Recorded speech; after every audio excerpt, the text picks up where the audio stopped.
Minnesota Twins offense explodes for 17 versus the Rockies. Yeah, you heard that right. We're breaking it all down. It's coming up next on the Locked On Twins POSTCAST.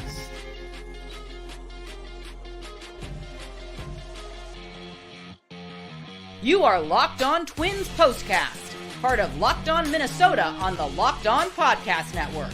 Your team every day.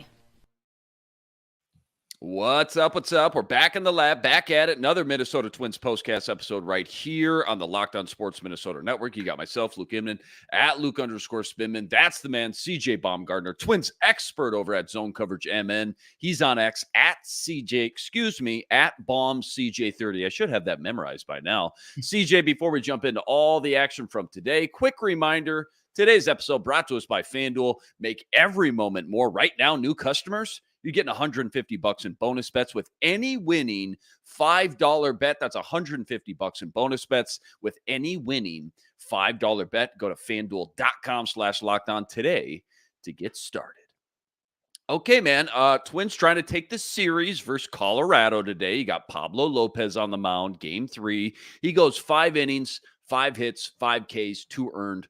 More on his day here in a minute, because today's a topic is all about the offense, man. Twins bats busted out in a big way in this one. 5 runs in the first inning to start things off. Carlos Santana with the bases clearing double. That makes it 5-1. 3 more in the 4th inning to make it 8-2. Willie Castro with the solo shot. Carlos Correa with an RBI single that inning. That guy was fantastic today. He was just automatic. 5 for 5 today with 5 straight singles. And then 6th inning, Royce Lewis. Are you kidding me with this guy, man? 5th homer of the year. Puts it in the second deck off a first pitch splitter. That makes it 10-3.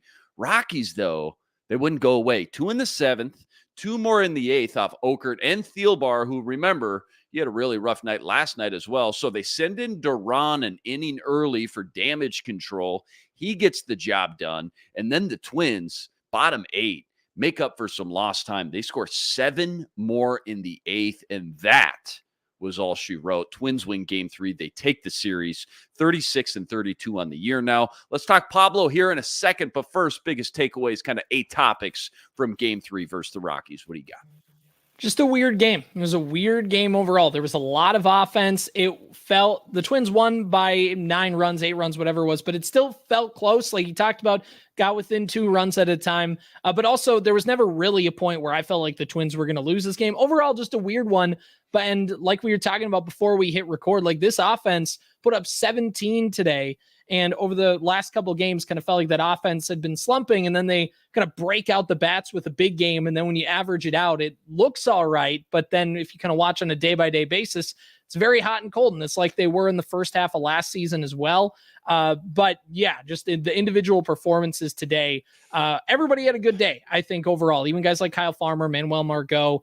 The bats were clicking. There's not much else you can say. They were ready to hit today. Yeah, a lot of fun to watch a game like that, especially with some offensive struggles in general, big picture the last 2-3 weeks. I think it's pretty hilarious. Just 16 hours ago, we came on this show. We made a point to call out this offense and how they can't even hit the ball unless it's a 7th, 8th, or 9th inning. And then today, very next game, they shut us up in a big way, bust things open, 5 runs in the first inning, and then they score 17 runs in all. Can't make it up. And you're right, man. Everybody got in on the action today. In fact, I think all 9 hitters had at least 1 hit. And maybe even more impressive, every batter in the starting lineup had at least 1 RBI today as well. Carlos Santana leading the way with 4 RBIs on the day. Which one of those performances stood out the most? And then also, too, second question, a little follow-up, which one of these guys really needed a good day at the plate to get some confidence, to get some momentum back the most? Well, I think the guy that needed it the most was Kyle Farmer. Just based on how his season has been going, he'd been relegated to, like, he's platooning, but also Willie Castro still takes over a lot of those opportunities at second base because he's a switch hitter. So Kyle Farmer is in a spot where he really isn't at a platoon advantage. At third base, you have Miranda and Lewis, and then obviously Carlos Correa is going to play almost every day at shortstop, and Castro's that backup shortstop as well. So like he doesn't get a ton of opportunities in these last few weeks with Ed Julian being down in AAA. He needed a game like this today, not only like you talked about to get a hit, but an RBI and had a couple hits. I know he got picked off in the first inning, and then in his second at bat, he got thrown out trying to stretch a single into a double. That's okay. You'll still take the results at the plate because you can kind of correct some of that base running stuff pretty quickly with a veteran like Farmer. He needed a game like that, but overall, one of the more impressive ones I got to say was Carlos Correa going 5 for 6. He never had a 5-hit game before in his career, and also his final hit came post rain delay. And I think we got to talk about that too, is the fact that there was about an hour long or 40-minute long rain delay. And sometimes that can just completely change the vibe of a game. And the Twins still brought the bats out and were able to hit, despite the fact that everybody kind of went into the clubhouse for 40 minutes. And Justin Morneau talked about how when you go in that clubhouse, sometimes you kind of shut your brain off of being in the middle of a game. So for them to do all that, again, there's a lot to unpack here. This is just a weird game. Yeah, and as much as we beg on the offense, just kind of in general, big picture, the last, 2, 3, 4 weeks, when you look at the last 4 games specifically, you and I were talking about this right before we came on, this lineup has scored 37 runs, 11, 5, 4, and 17. So they're actually averaging over 9 runs per game their last 4. Again, a little fluky, a little inflated a little bit. You could definitely make that case and argument. Is this enough, though, for you to say, or maybe think to yourself, maybe these bats, maybe this lineup is in fact heating back up? And if so, is the obvious kind of common denominator here the catalyst, Royce Lewis, who's back and healthy now again? Or is there a lot more to it than that? I think there's a lot more to it than that, because the Twins offense got really hot when Royce Lewis wasn't in the lineup when they rattled off that 13-game winning streak. But I mean, he certainly does help having that guy in the middle of your lineup. Again, a home run today, a double off the wall going the other way. That he's just big. And I think overall the Twins, with where their offense is at, I'm not going to say that things are fixed and that they're completely ready to be back yet. Again, as we talked about it, some days are better than others, and it might not look that way right away. You have Oakland coming to town. They've lost 4 in a row. Again, the offensive numbers may look a little inflated, but again, I mean, it's tough to nitpick when, like we talked about, they can be a little skewed, but this is a team that's top 8, top 5, whatever they are in runs scored in baseball. So at the end of the day, it's a lineup that gets it done. It's just finding that consistency that's really going to be the key. Let's talk about Pablo's day on the mound here real quick. Again, 5 innings, 5 hits, 5 Ks, 2 earned, 1 home run, 91 pitches on the day. So, still not the dominant Pablo Lopez maybe we've all been waiting for, that we got used to last season. He's a preseason Cy Young candidate, but feels like he's maybe taking some baby steps and at least headed in the right direction. Would you agree on that? Or is even a day like this, right? Only 2 earned, but 5 innings, I don't know, 5 Ks. Is it still kind of somewhat underwhelming with where we've kind of set the bar for him?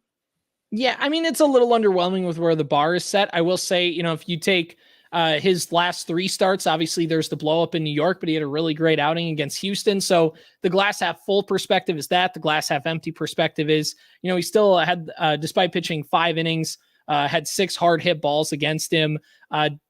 There's some of that stuff in there, but overall, I think this is a positive for Pablo Lopez. And it's, the rain delay, the incoming rain might have played into why he only pitched 5 innings, but just for him to go in, kind of get in, get out, 5 innings, put his team in a position to win the game, no walks, which was huge. And his fastball felt like it was a lot more on point than where it had been in the start in New York, and was able just to locate his stuff better. So I'm going to leave feeling good about Pablo Lopez, not enough to kind of say he's back on track, but certainly better than the alternative. Maybe like a B- if we had to shell out a grade. B, B-.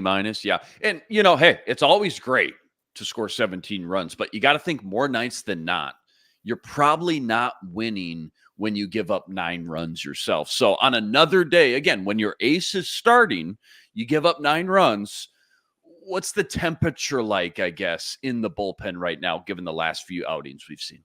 Yeah, it's been shaky. And again, the rain delay, I think, should be noted, especially because why Thielbar came back in was the fact of that. I think Do-Hyung Park of MLB.com, who covers the Twins, mentioned that it's that Rocco likes to give those guys kind of a bounce back as quick as possible. And it felt like a great opportunity for Thielbar to get in. and he blows up. And now all of a sudden, that's your second lefty out of the pen. You already used Okert earlier in the game, and then that's post rain delay is when he came in as well. So there's a little bit of that. And again, post rain delay, sometimes those games get a little bit weird. It's a little sticky out there after the rain. The ball can kind of carry a little with that sun coming out. But overall, yeah, I mean, outside of Duran, it's felt shaky from some of these guys. Even Okert kind of got dinged up a little bit the other night. Then I'm not going to hit the panic button, but they're certainly far removed from a month ago when they were one of the most dominant bullpens in baseball. Yeah, I think that's fair. I think that criticism is more than fair. Definitely, again, though, enjoy getting a dub, even despite giving up 9 runs. So you'll take that. Rocco report time. Favorite, least favorite move or decision, whatever it may be from today's game, Game 3 versus Colorado. The Rocco report, it says what? Well, the Rocco report, again, it kind of mentioned here, I would have liked to see Pablo Lopez go another inning. I understand the logic of you want to, he had a good start. There's a weather delay likely incoming. You don't want to leave him on the mound when it's raining and then leave him to get hurt or have the ball start to kind of slip out of his hand or who knows what. So I get the logic behind it. I would have liked to see him push just a little bit farther, especially just with the case of the bullpen being a stretch the way it is. But, you got to win the series. There's also the Caleb Thielbar bit. I get wanting him to come back in, but after, he had comments yesterday after the game talking about, basically said everything sucks right now for him. So I don't know if I get he's a veteran. I get Baldelli trusts him and he's earned that trust throughout the last couple of years. I don't know if I would have put him back in that situation post rain delay. The game can get a little weird. I understand they felt like the game was already out of hand at that point. I just, with the team that roughed him up the night before, I don't know if bringing him right back in less than 12 hours after the game ended, less than 24 hours after the game ended is it just might not be the recipe. They have something on Thielbar. So or at least just have been seeing the ball out of his hand pretty well. Yeah, I get the logic. Again, more times than not, you're trying to just get that guy to be able to kind of shake out of that funk and shake it off so it doesn't linger for a day, 2, 3 days, whatnot. But again, today, hindsight didn't work out. Definitely deserves some criticism there. All right, plenty more deep dive from this one. Plus, we got our nerdy stat of the day. That's all coming up right after this. Quick reminder, today's episode brought to us by Game Time, because you should never have to worry when buying tickets to any big event. That's why Game Time is the fastest and easiest way to buy tickets to any local event, talking concerts, comedy shows, sporting events, even Broadway theater. And with killer last-minute deals and their best price guarantee, Game Time takes the guesswork out of buying tickets. One of our favorite summer hobbies is heading to Target Field for a Twins game. Last year alone, we went to at least 6 different games, and Game Time made it so easy every time with just the click of a button and gave us that extra peace of mind. We were getting the best deals possible. So it's time to take the guesswork out of buying tickets with Game Time. Download the Game Time app. See for yourself just how easy it is. Create an account. Use code LOCKEDONMLB for $20 off your first purchase. Again, just create any new account and redeem your code LOCKEDONMLB for $20 off your first purchase. Download Game Time today. Last minute tickets, lowest prices guaranteed. Game Time, terms apply. Okay, new power rankings up on The Athletic just dropped yesterday. Take a guess. Take a stab where the Twins rank right now. Well, it's going to be tough because as much as Twins fans have had a bad week, they're still one of 6 teams in baseball with a winning record. I don't think they're going to rank them that high, though. I'm going to say 12th. Not bad. Not bad. Not too far off. 10th. They are ranked 10th. And again, for me, it's exactly what you just kind of described and laid out. Feels high after watching them kind of fizz out the last week or so, lose so many, winnable games. But like you mentioned, and you've explained on this show, the last few shows, I also know, there seems to be this very, in the league right now, kind of top-heavy tier 1, right? Those top 5, 6 teams, Yankees, Philly, Baltimore, Dodgers, Cleveland, etc. And then after that, though, you get past that, kind of top tier. It's kind of a big hodgepodge, and Twins are near the top in that tier 2. So, yeah, so 10 feels about right, or would you have maybe had them a little higher or lower? I mean, personally, I would have had them a little bit higher because of the fact that they're we talk about teams with a winning record. I understand they were only like a couple games above 500, probably by the time that they were like putting that list together. But also, power rankings aren't just done by which team has the better record. Otherwise, that'd be easy. You know what the power rankings are. So it's it's a vibe check more than anything with these power rankings. And yeah, I feel like that 10 to 12 range, I feel like is perfectly fine for the Twins to be at. Yeah. Cleveland 5, Kansas City 9. So Twins neck and neck with KC. Yanks 1, Philly 2, Dodgers 3, Baltimore 4. Trade deadline feels like it's going to be right around the corner here. Twins going to be buyers, sellers, stay put. I know I asked you this about 2-3 weeks ago. Has your answer or vibe changed at all since then? No, I think everything's pretty much on the right track. I mean, obviously, they're always going to be interested in a playoff caliber starter. You have Lopez, you have Ryan. Who's that third guy behind him? It's probably at this moment in time. I don't know if the Twins trust Bailey Ober or Simeon Woods Richardson or Paddock to start a playoff game and kind of go 5+ innings. So, can you get that high end starter? Can you get another high leverage reliever to pair with Duran and Jax at the top of that bullpen? And then also just getting some kind of masher on the corner outfield spot. Manuel Margot was filled in nicely over the last week. He since over his last 22 games, he's really been a nice player. But also you need a little bit of thump. And can you get a right-handed hitting corner outfield bat that could kind of help you out?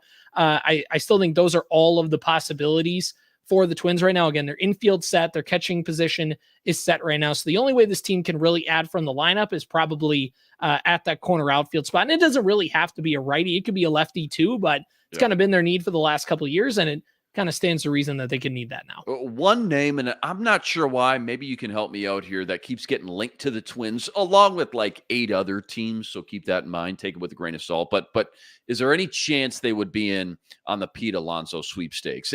And if so, what are kind of the pros and cons, right? Just kind of dumb this down for us. What are the pros and cons of making a run for such a big name like that? So Pete Alonso, big name, plays from New York, a little bit up and down the last few years, primarily a first baseman, could play some DH, which I guess probably DH would be the spot he'd log in. Carlos Santana. I guess you could kind of flip-flop them at first base a little bit. That'd be where he'd play. A little crowded if you look at Jose Miranda. Also, if he potentially gets there when Royce Lewis kind of gets back up to speed. Getting a little bit ahead of myself, though. But the pros would be you get that middle of the lineup thump that, again, you just really need a consistent hammer. Exactly. A consistent power hitting guy that you have. Correa can hit for power a little bit, not really his game. He's more of a slasher. So to get that guy, as a 5 hitter in your lineup and push everybody else down would be huge. The one thing is he's a big swinger. He's going to strike out a little bit. That the con would be when he's off, he's going to strike out a lot. And are you comfortable, trading for a guy like that? Because the Mets are going to want a nice little price for him based on how they've done trades in the past. They're not just going to give him up for nothing. They're trying to retool. And are you willing to give up a big prospect for somebody who's going to hit free agency and you're basically going to rent for a couple months? Yeah, and that's how, obviously, like we see with a lot of these trade deadline deals, that's obviously the big downside, right? Like it's just a rental more times than not. I mean, Alonso could end up getting traded for a big package and then end up right back on the New York Mets lineup, next season, right? I mean, that's kind of how it works. I'm not going to say more times than not, but you definitely do see that, it's fair share during some of these trade deadline deals when it's all said and done, the dust settles next year, right? Mm-hmm.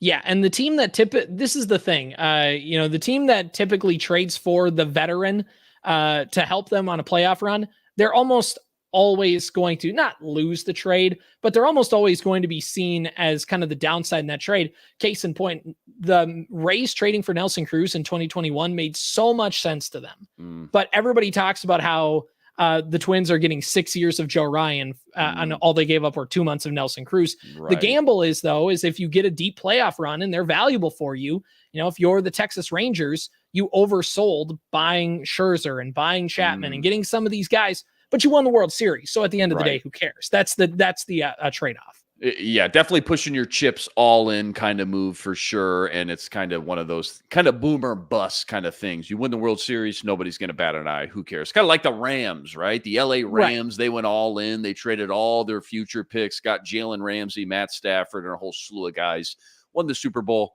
ended up, okay, that's probably it for the next few years, even though they've been competitive the last few years, I should say. Nerdy stat of the daytime. Give us, some crazy stat or fun analytic, Twins related, of course. What do you got laid on us?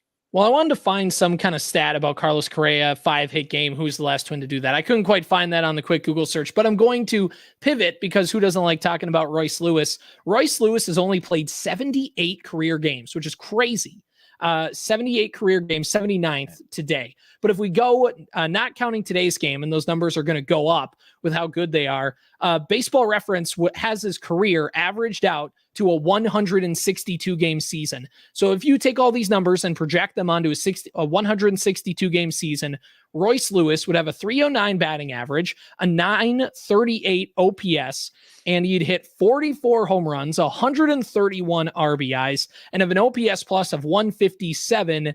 And I don't think I need to tell you that that's just an MVP level thing that we're seeing. If we can keep Royce Lewis healthy, he is he's one of the most electric players in baseball. Now, I'm not going to say best because that's obviously a stretch, but if he puts it on there, he's going to make it really hard for people to say against that. Yeah, those stats extrapolated out to 162 games are absolutely That's an MVP mind-boggling, man. That reminds me.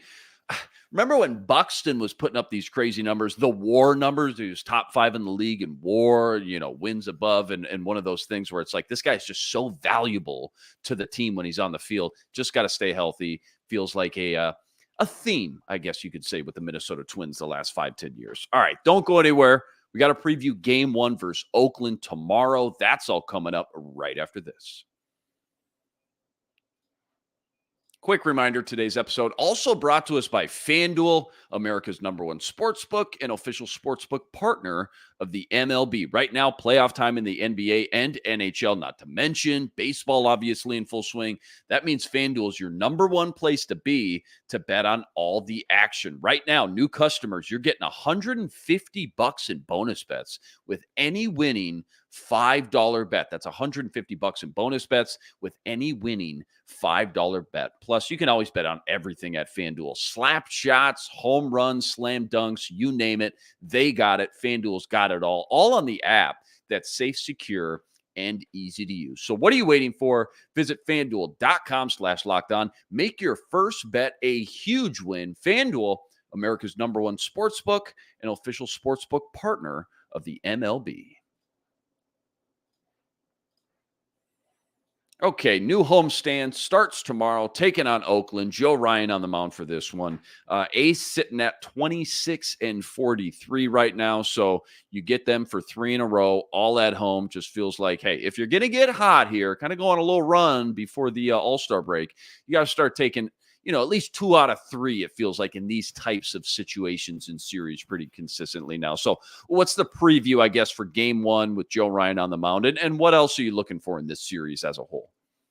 Well, overall, again, good opportunity for the Twins to win a series. The Twins have won 11 out of their last 14 series. Again, that's sustainable. Now, can you win 3 out of 4 in Oakland? And then all of a sudden in your last 7 games, you've gone 5-2. That's important. So if they can do that, they're set themselves in a really, really good spot.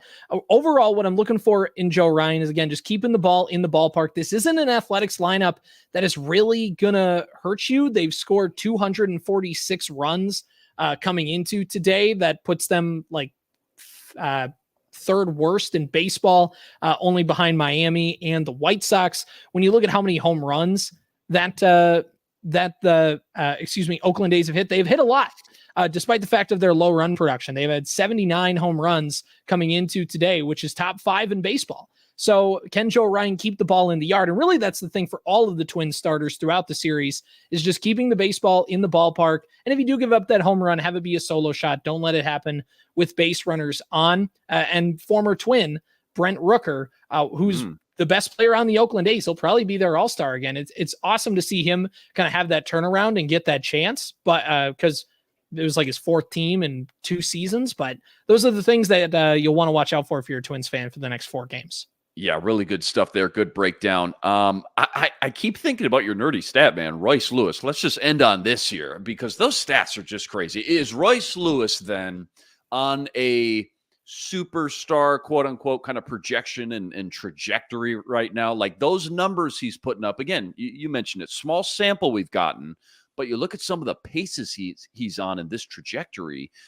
Are some of these numbers sustainable? First of all, like, is this just who Royce Lewis is, a bona fide kind of blue chip superstar in the making, just got to stay healthy and it's a done deal? Or is there more to it than that when it comes to kind of molding, developing, crafting, fine tuning Royce Lewis's game? There's a lot of fine tuning that's going to need to take place for Royce Lewis's game. The thing that puts him on the superstar trajectory is that he's doing all of this and he still, relatively speaking, has no idea what he's doing. That's the guy that didn't play in 2020 because of COVID, tore his ACL in 2021, missed that season, and then tore his ACL in, late May of the 2022 season. This is a guy who hasn't played a lot of baseball, came right out of high school as the number 1 overall pick in 2017. So this is a guy who's learning how to play Major League Baseball, and he just kind of throws his bat at the ball. He's over eager on like every single pitch. He's so eager to hit the baseball. Once he can figure out how to fine tune and kind of work on his approach a little more, not that it's bad. It's just that, he can sometimes overramp himself a little bit, or maybe, not quite find his pitch to hit. But once he figures that out, I think he can keep pace with this. So not everything about his current game is sustainable, but also once he figures things out and kind of learns how to be a baseball player, not just a great athlete who's good at baseball, man, he's going to be one of the best players in baseball. I think this is from Aaron Gleeman, the geek, who we reference quite a bit on this show. Weighted on base average the entire MLB right now with at least 300 plate appearances. Aaron Judge, number 1, Alvarez, number 2, Royce Lewis, number 3. Then you got Mookie Betts and Juan Soto. So some big boy company he's keeping already. And again, you can just see it when he's out there too, man. To your point, like when you sit down and watch a Twins game, when he's in the lineup and out in the field, sometimes if you watch sports long enough, it's not about the stats and numbers. It's about the eye test, right? And I think that dude passes the eye test with like flying colors. He's just got the it, right? That it factor, kind of plain and simple. Now, again, as you mentioned, just got to stay healthy so we can finally get this bigger sample size to play with and help this team obviously win more games as well.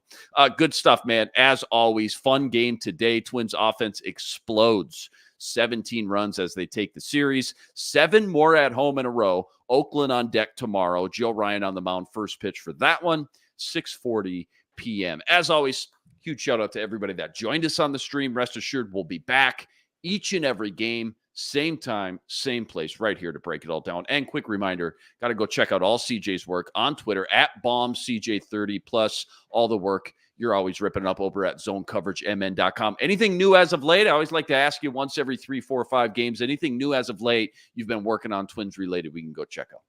Got something coming out later this afternoon, if it's not put out already, for Zone Coverage, talking about Manuel Margot and kind of his trajectory.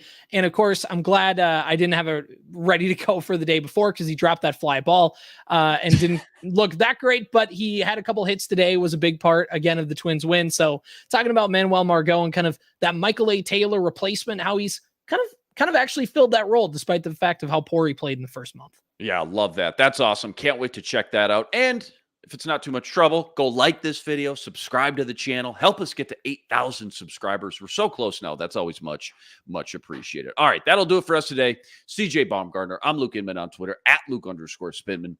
We'll see you next time. But until then, signing out.